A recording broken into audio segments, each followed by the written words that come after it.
Hola, buenos días a todos, bienvenidos. Gracias por estar ahí. Para mí es un enorme placer poder participar en este cuarto congreso de equipo multidisciplinar en sanidad internacional online. Vengo a compartir con vosotros dentro del bloque temático concepto sanitario, urgencias y emergencias, la necesidad de monitorización neurológica del paciente en cardiología crítica.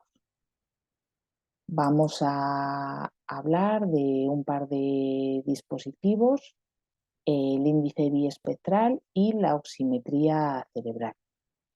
En cuanto al sistema de monitorización basado en el índice biespectral, se fundamenta en un análisis del registro electroencefalográfico obtenido por medio de un sensor que consta de 4 de 6 sensores y que se adhiere a la región frontotemporal del paciente. El algoritmo BIS lo que hace es calcular sobre una escala lineal entre 0 y 100, donde 0 no hay actividad eléctrica y 100 el paciente está despierto, calcula un número. Ese número representa una medida directa de su estado cerebral, que es reflejo de las variaciones de la actividad eléctrica que se produce ya sea por la administración de diferentes medicamentos o por cualquier otra causa como puede ser hipoxia o hipoglucemia.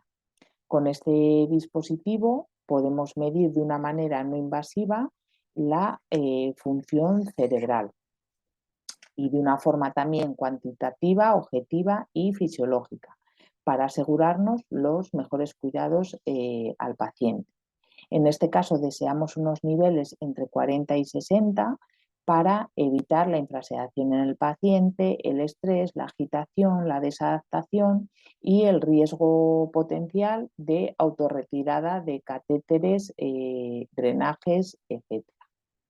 La oximetría cerebral nos sirve para monitorizar de manera no invasiva la perfusión cerebral, para poder valorar y evitar posibles complicaciones en caso de hipoperfusión. En este caso, los valores no están tan bien definidos, por lo que nos guiaremos por la línea base y la simetría y posibles variaciones en los valores una vez conectemos a nuestro paciente. Y es muy importante la valoración de las pupilas de manera constante durante el tour. Bueno, el equipo completo del BIS se compone de un monitor, de un cable interfaz que va al BIS, propiamente dicho, y de otro cable interfaz que va al sensor del paciente. Con lo cual, cuando queremos monitorizar al paciente con este dispositivo, necesitamos todas las piezas y el sensor. ¿Y cómo lo vamos a colocar y cómo lo vamos a hacer? Bueno, pues tenemos que tener en cuenta que si el paciente tuviera alguna lesión cerebral unilateral, el sensor debería de ir en el lado sano y que siempre hay que informar al paciente en caso de que esté despierto. Este dispositivo se utiliza en diferentes unidades para hacer diferentes pruebas con sedación y en muchos casos se pone al paciente cuando está despierto, con lo cual siempre debemos explicarse. Encenderemos el monitor, prepararemos el módulo BIS, nos lavaremos las manos, nos colocaremos los guantes, limpiaremos con una gasa seca la zona frontal del paciente y posteriormente con una gasa impregnada en alcohol para facilitar la adherencia al sensor y la dejaremos secar. Extraeremos el sensor BIS desechable de su envase y no se debe extraer hasta el momento de su colocación para evitar que se seque la gelatina de los electrodos, que nos dificultaría la buena adhesión. ¿Cómo vamos a colocar el sensor? Bueno, pues primero el electrodo 1 en la línea media frontal, 5 centímetros por encima del puente de la nariz.